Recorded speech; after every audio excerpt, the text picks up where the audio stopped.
السلام علیکم ورحمۃ اللہ وبرکاتہ۔ الحمد للہ رب العالمین والعاقبۃ للمتقین والصلاة والسلام علی اشرف الانبیاء والمرسلین نبینا محمد وعلی آلہ وصحبہ اجمعین وبعد۔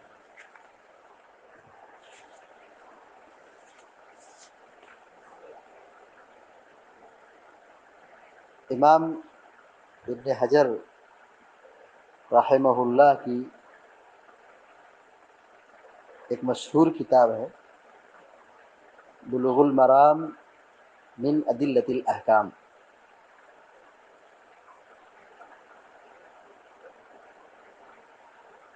یہ وہ کتاب ہے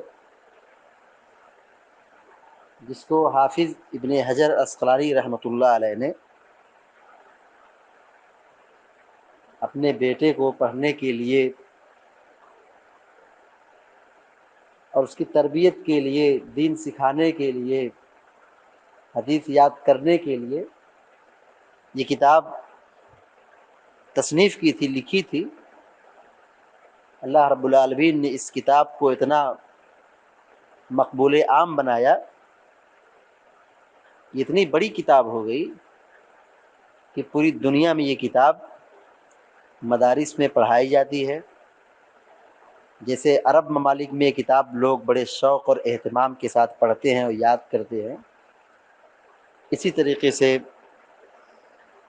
جہاں عربی نہیں بولی جاتی ہے وہاں کے مدارس میں بھی یہ کتاب بچوں کو پڑھائی جاتی ہے۔ چونکہ ہم اور آپ حدیث کی یہ کتاب پڑھنے جا رہے ہیں،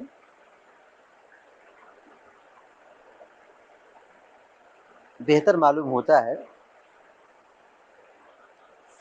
کہ کچھ مختصر نصیحت کی جائے جو عام طور پر ہم حدیث پڑھنے والوں کو نصیحت کرتے ہیں، اپنے طلباء کو سمجھاتے ہیں کہ حدیث پڑھنے سے پہلے ہمیں کن باتوں کا خاص اہتمام کرنا چاہیے۔ سب سے پہلی نصیحت طلباء کے لیے یہ رہتی ہے، جب وہ حدیث کا علم حاصل کریں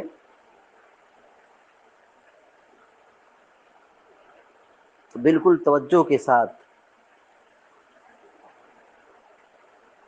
مکمل اہتمام کے ساتھ حدیث کو پڑھیں، اخلاص کے ساتھ پڑھیں، اور یہ تصور اور یہ خیال رکھیں کہ ہم اور آپ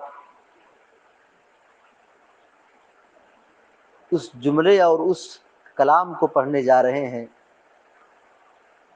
جو ہمارے پیارے نبی صلی اللہ علیہ وسلم کی زبان مبارک سے نکلی ہوئی چیز ہے، نبی کی بات پڑھنے جا رہے ہیں۔ تو سب سے پہلی نصیحت ہمارے اندر اخلاص ہو، احترام ہو کہ ہم نبی کی بات پڑھنے جا رہے ہیں، یہ مبارک کلمات ہیں جو پیارے نبی صلی اللہ علیہ وسلم کی زبان مبارک سے نکلے ہوئے ہیں۔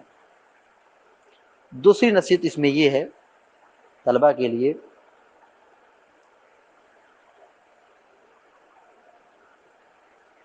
کہ وہ علم سیکھنے کے ساتھ ساتھ، محنت اور کوشش کرنے کے ساتھ ساتھ اللہ رب العالمین سے دعائیں کریں، کیونکہ یہ اساتذہ یا علماء یہ اسباب ہیں، یہ سبب ہیں، یہ ذریعہ ہیں۔ حقیقی معنوں میں علم تو اللہ رب العالمین دینے والا ہے، حقیقی معنوں میں علم اللہ رب العالمین دینے والا ہے۔ علم الانسان ما لم یعلم، اللہ نے انسان کو سکھایا جو انسان نہیں جانتا ہے۔ تو حقیقت میں علم عطا کرنے والا، علم نوازنے والا، علم دینے والا اللہ رب العالمین کی ذات ہے۔ اللہ سے علم مانگیں۔ پیارے نبی صلی اللہ علیہ وسلم جو بکثرت دعائیں کرتے تھے، رب زدنی علما، اے اللہ تو میرے علم میں اضافہ فرما۔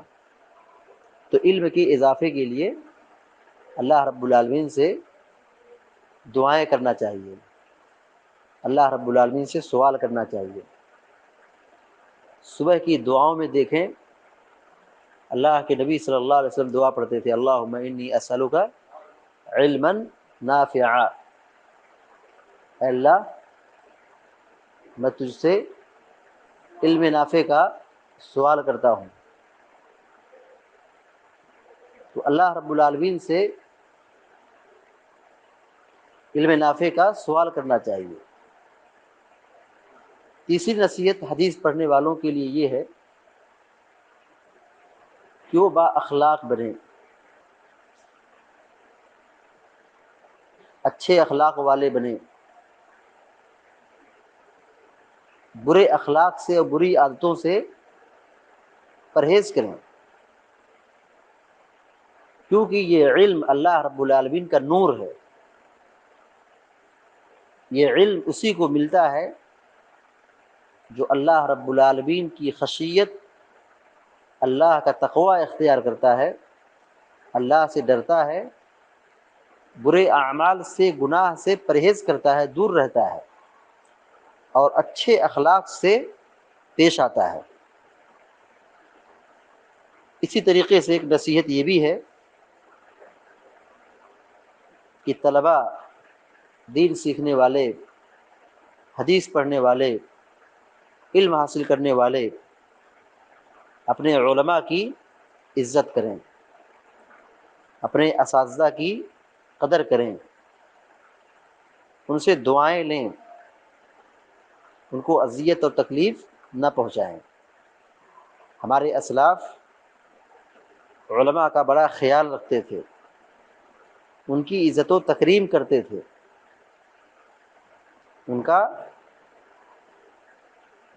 ان کی عزت کرتے تھے، ان کا احترام بجا لاتے تھے۔ ایک نصیحت یہ بھی ہے کہ جو ہمارے قرب و جوار کے علماء ہیں، ہمارے گھر اور ہمارے گاؤں کے، ہمارے شہر کے آس پاس میں علماء ہیں، ہم ان سے پہلے پڑھیں۔ اگر ان کے پاس علم ہے، ان کے پاس صلاحیت ہے، تو ہم اپنے قریب کے علماء سے استفادہ کریں، ان سے علم سیکھیں۔ اور علم کے لیے اگر باہر نکلنے کی ضرورت ہو تو اس کے لیے سفر کریں۔ ہمارے اسلاف کے ایسے ایسے واقعات ہیں کہ صرف ایک حدیث کے لیے کوئی شخص مدینہ سے شام آتا ہے، اور یہ اس زمانے کا سفر 1 مہینے کا ہوتا تھا۔ تو ہمارے اسلاف حدیث کو لکھنے کے لیے، حدیث کو پڑھنے کے لیے، حدیث کا علم حاصل کرنے کے لیے اپنے شہر کو چھوڑتے تھے، دور دراز کا سفر کرتے تھے، مشقت اور تکلیف کو برداشت کرتے تھے۔ کس لیے؟ تاکہ علم حاصل ہو جائے۔ اور آج کے زمانے میں اللہ رب العالمین نے ہمیں اتنے مضبوط وسائل دے دیے ہیں کہ ہم دنیا کے کسی کونے میں پہنچ جائیں، ہم جب چاہیں جس سے چاہیں جڑ جائیں، رابطہ کریں اور علم حاصل کریں۔ اب ہمیں وہ تکلیف برداشت کرنے کی ضرورت نہیں ہے، یا سفر کرنے کی ضرورت نہیں ہے۔ ہم براہ راست اپنے علماء سے، اپنے مشائخ سے اور اپنے جانکار لوگوں سے ٹچ میں رہ سکتے ہیں، ان سے استفادہ کر سکتے ہیں، اور ان سے دین کا علم سیکھ سکتے ہیں۔ اسی طریقے سے ایک نصیحت حدیث پڑھنے والوں کے لیے یہ بھی ہے کہ حدیث پڑھنے کی کوئی خاص عمر نہیں ہے۔ بڑے بھی پڑھیں، بوڑھے بھی پڑھیں، ماں باپ بھی پڑھیں، چھوٹے بچے بھی پڑھیں، دین کا علم سیکھنے کے لیے شرم محسوس نہ کریں۔ دیکھیے صحابہ اکرام 60 سال کے تھے، 40 سال کے تھے، 25 سال کے تھے، 70 سال کے تھے، 80 سال کے تھے، اللہ کے نبی سے نہیں شرماتے تھے، وہ آ کر کے دین کا علم حاصل کرتے تھے، حدیثیں یاد کرتے تھے، حدیثیں یاد کرتے تھے، نبی صلی اللہ علیہ وسلم کی باتوں کو محفوظ کرتے تھے اپنے سینوں کے اندر۔ تو علم سیکھنے کے لیے، حدیث پڑھنے کے لیے شرم و حیا رکاوٹ نہیں بننا چاہیے، شرمانا نہیں چاہیے، پوچھنا چاہیے، سیکھنا چاہیے۔ اسی طریقے سے حدیث پڑھنے والوں کے لیے ایک نصیحت یہ بھی ہے کہ حدیث کو سمجھ کر کے پڑھیں، حدیث کو سمجھ کر کے پڑھیں، کم پڑھیں یہ صحیح ہے، لیکن جو پڑھیں صحیح سے پڑھیں، اور اس حدیث کی گہرائی میں، باریکی میں جانے کی کوشش کریں، علماء کے دروس میں حاضر ہوں، جو مسائل اور استنباط بیان کرتے ہیں اس کو اپنی کاپیوں میں نوٹ کر لیں، اس کو یاد کریں۔ صحابہ اکرام اللہ کے نبی صلی اللہ علیہ وسلم کی حدیثوں کو یاد کرتے تھے، پڑھتے تھے، اور پڑھ کر کے سناتے تھے، روایت کرتے تھے۔ تو اس کو سمجھ کر کے پڑھنا ہے، یہ نہیں کہ صرف پڑھ لیے سمجھے نہیں، تو اس کے پڑھنے سے کوئی فائدہ حاصل نہیں ہوگا۔ جو پڑھنا ہے اس کو سمجھ کر کے پڑھیں، کم پڑھیں یہ ٹھیک ہے، لیکن ہم سمجھ کر کے پڑھیں۔ حدیث پڑھنے والوں کے لیے ایک نصیحت یہ بھی ہے کہ جو پڑھایا جائے جیسے ہم اس کا معنی یاد کر لیتے ہیں، ایسے اللہ کے نبی صلی اللہ علیہ وسلم کی حدیثوں کو بھی یاد کریں۔ چھوٹی چھوٹی حدیثیں جیسے انما الاعمال بالنیات، اعمال کا دار و مدار نیت پر ہے۔ لا يدخل الجنت قطات، چغل خور جنت میں داخل نہیں ہوگا۔ کل معروف صدقہ، ہر بھلا کام صدقہ ہے۔ انما الاعمال بالخواتیم، اعمال کا دار و مدار خاتمے پر ہے۔ یہ چھوٹی چھوٹی جو حدیثیں ہیں، جو بڑی بہترین روایتیں ہیں، تو ہم اس کے مفہوم کو جیسے اپنی زبان میں جانتے ہیں، ایسے اللہ کے نبی صلی اللہ علیہ وسلم کی حدیثوں کو بھی یاد کرنے کی کوشش کریں، جس کو کہا جاتا ہے حدیث یاد کرنا، حفظ حدیث، حدیث کو محفوظ کرنا، حدیث کو یاد کرنا۔ صحابہ اکرام الفاظ کو بھی یاد کرتے تھے، معنی کو بھی یاد کرتے تھے، یعنی نبی صلی اللہ علیہ وسلم جو الفاظ استعمال کیا ہے عربی میں، اس عبارت کو بھی یاد کرتے تھے۔ اسی طریقے سے طلباء کو ایک اہم نصیحت یہ ہے کہ حدیث پڑھتے وقت، حدیث کا علم حاصل کرتے وقت بالکل چست رہیں، تر و تازہ رہیں۔ یہ نہیں کہ سستی اور کاہلی کے ساتھ علم سیکھیں، نہیں، بالکل تازگی کے ساتھ، اہتمام کے ساتھ چست رہیں، نشیط رہیں، اور ان چیزوں سے دور رہیں جو حدیث کے پڑھنے پڑھانے میں خلل ڈالتا ہے، جس سے معاملہ ڈسٹرب ہوتا ہے۔ ایسی جگہ کا انتخاب کریں جہاں سکون ہو، جہاں شور شرابہ نہ ہو۔ ہمارے اسلاف حدیث کے پڑھنے پڑھانے میں ایک بہت اہتمام کرتے تھے۔ امام بخاری رحمۃ اللہ علیہ جب حدیث بخاری پڑھاتے تھے، روایت کرتے تھے، تو جب مسند پر بیٹھتے تھے اس سے پہلے کیا اہتمام تھا، اللہ اکبر! غسل کرتے تھے، وضو بناتے تھے، اچھا لباس پہنتے تھے، خوشبو لگاتے تھے، اور 2 رکعت نماز پڑھتے تھے، تحیت، 2 رکعت استخارے کی نماز پڑھتے تھے، اور پھر حدیثوں کو لکھتے تھے۔ صحیح بخاری کے اندر جو 7000 سے زائد روایتیں ہیں، اس کا کیا مطلب ہے کہ امام بخاری رحمۃ اللہ علیہ نے تقریباً صحیح بخاری کو لکھنے میں 15,000 رکعت نماز پڑھی ہے۔ اللہ اکبر، یہ اہتمام تھا۔ امام مالک رحمۃ اللہ علیہ کے بارے میں آتا ہے کہ وہ بھی حدیث پڑھنے سے پہلے یا پڑھانے سے پہلے وضو کرتے تھے، باوضو رہتے تھے، وضو کی حالت میں پڑھاتے تھے، خوشبو لگاتے تھے، نہایت اچھے انداز کے ساتھ، اچھے اخلاق کے ساتھ، اچھی صفات کے ساتھ، اچھے کپڑے کے ساتھ کلاس میں بیٹھتے تھے، طلباء کو پڑھاتے تھے، یعنی یہ پتہ چلے کہ ہم نبی صلی اللہ علیہ وسلم کی باتوں کی اور نبی صلی اللہ علیہ وسلم کی حدیثوں کی بھی عزت کرتے ہیں، احترام کرتے ہیں۔ تو یہ کچھ نصیحتیں ہیں جو طلباء کے لیے بہت ضروری ہے، حدیث پڑھنے والوں کے لیے بہت ضروری ہے کہ ان آداب کا خاص خیال رکھا جائے، ان آداب کی پابندی کی جائے۔ اب آئیے اصل کتاب کی طرف، جو کتاب امام ابن حجر الاسقلانی رحمۃ اللہ علیہ کی ہے۔ کتاب کا نام ہے بلوغ المرام من ادلۃ الاحکام۔ کتاب کا نام ہے بلوغ المرام من ادلۃ الاحکام۔ کتاب کا معنی ہوگا مقصد تک پہنچنا۔ بلوغ مانے پہنچنا، مرام مانے مقصد۔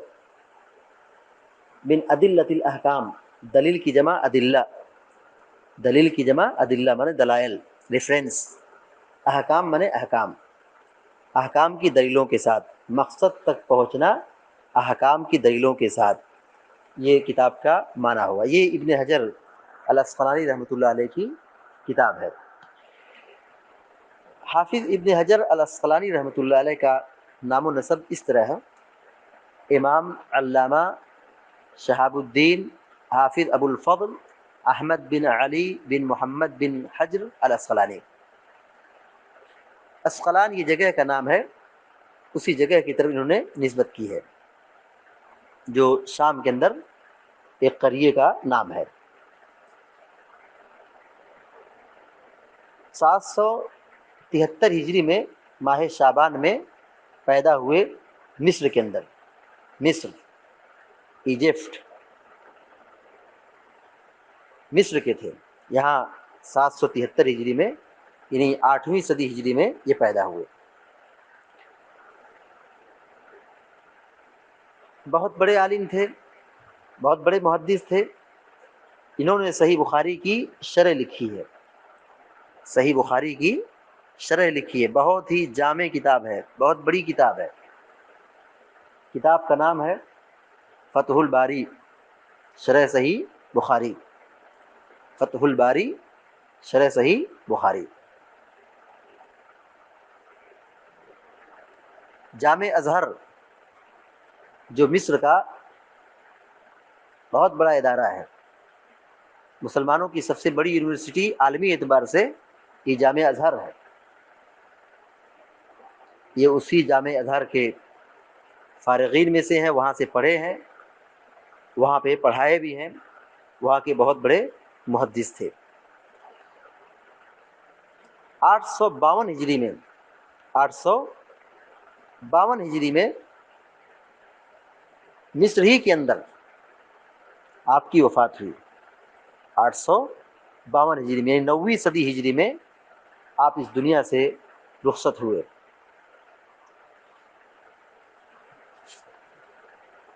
بلوغ المرام من ادلۃ الاحکام یہ حدیث کی بہت ہی مشہور اور بڑی معروف کتاب ہے۔ اس کتاب میں 1500 سے زائد روایتیں ہیں، 1500 سے زائد حدیثیں ہیں۔ اس کتاب کو حافظ ابن حجر الاسقلانی رحمۃ اللہ علیہ نے اپنے بیٹے کو حدیث پڑھنے کے لیے، یاد کرنے کے لیے لکھا تھا، اور لکھ کر کے اپنے بیٹے کے حوالے کر دیا۔ اور یہ کتاب اللہ تعالیٰ نے اتنی قبول کی کہ آج تک اپنی اصلی صورت میں باقی ہے اور مدارس میں بچوں کو پڑھائی جاتی ہے۔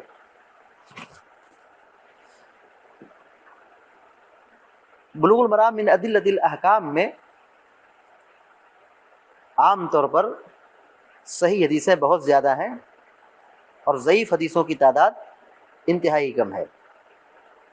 1574 حدیثیں بلوغ المرام کے اندر ہیں، 1574 حدیثیں بلوغ المرام کے اندر موجود ہیں، جن میں 1417 حدیثیں علامہ البانی رحمہ اللہ کی تحقیق کے مطابق صحیح ہیں اور 157 حدیثیں ضعیف ہیں۔ احکام کے متعلق یعنی دینی مسائل، فقہی مسائل، جیسے طہارت کے بارے میں، وضو کے بارے میں، غسل کے بارے میں، نماز کے بارے میں، زکوٰۃ کے بارے میں، حج کے بارے میں، عمرہ کے بارے میں، نکاح کے بارے میں، تجارت کے بارے میں، اخلاق کے بارے میں، گناہوں کے بارے میں، جو احکام کی حدیثیں ہیں اس کے لیے یہ انتہائی جامع کتاب ہے، انتہائی اہم کتاب ہے۔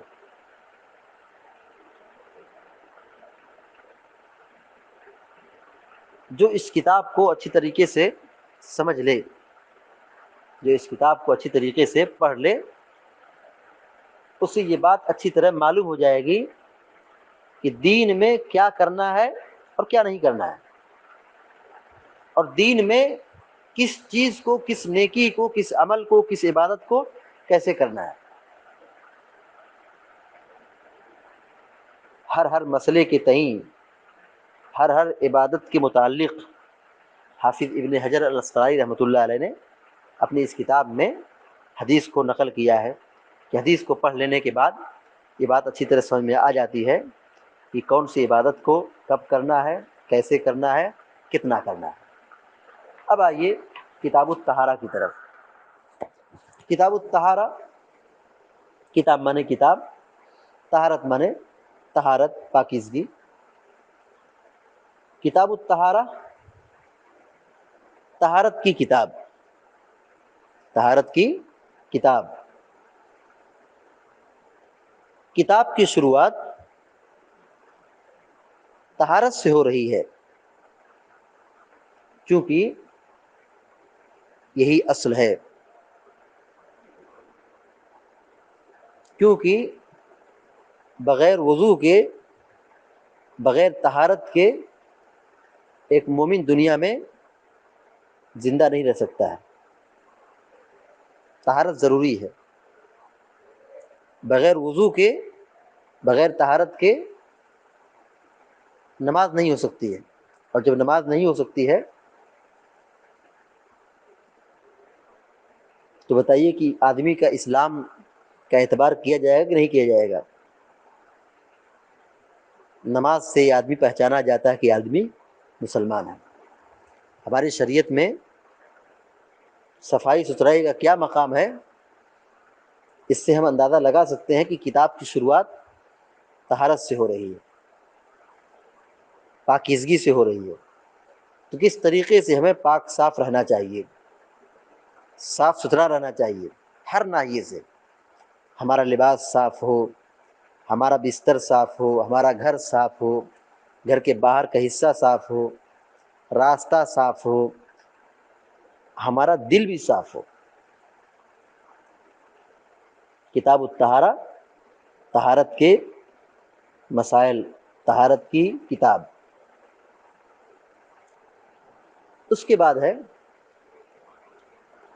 باب المیاہ۔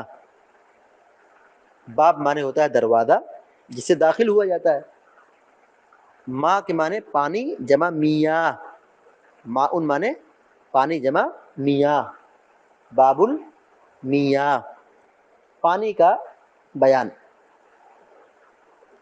یہاں پر جمع کا صیغہ لایا گیا ہے چونکہ پانی کی کئی حالتیں ہوتی ہیں، پانی کی کئی قسمیں ہوتی ہیں، جیسے بارش کا پانی، کنویں کا پانی، سمندر کا پانی، گڈھے کا پانی۔ تو پانی کے متعلق اسلام کی کیا رہنمائی ہے؟ پانی کب پاک ہوتا ہے، کب ناپاک ہوتا ہے؟ اس کے متعلق اس باب میں حدیثیں ذکر کی جائیں گی۔ باب المیاں، پانی کا بیان۔ طہارت میں اصل پانی ہے، طہارت میں اصل ہے پانی ہے، بغیر پانی کے طہارت کا اعتبار نہیں ہو سکتا ہے۔ ہاں اگر پانی نہ ملے تو ایک الگ مجبوری ہے، اس کا معاملہ الگ ہے۔ اصل یہی ہے کہ آدمی ناپاک ہو تو غسل کرے، بے وضو ہو جائے، نماز پڑھنا ہے، قرآن پڑھنا ہے تو وضو بنائے۔ وضو اور طہارت، پانی، یہی اصل ہے، اسی سے پاکی حاصل ہوگی، اسی سے طہارت حاصل ہوگی۔ اللہ رب العالمین سے دعا ہے کہ اللہ تبارک و تعالی ہم کو اور آپ کو اور سارے مسلمانوں کو دین کے اہم مسائل کو، طہارت کے مسائل ہوں یا دین کی جو بنیادی تعلیمات ہیں، اس پر عمل کرنے کی توفیق عطا فرمائے اور اس کو سیکھنے کی سعادت نصیب فرمائے، اور حدیث کو منہج سلف کے مطابق پڑھنے، پڑھانے اور اس پر عمل کرنے کی توفیق عطا فرمائے، آمین یا رب العالمین۔ وصلی اللہ علی نبینا محمد وعلی آلہ وصحبہ اجمعین۔ السلام علیکم ورحمۃ اللہ وبرکاتہ۔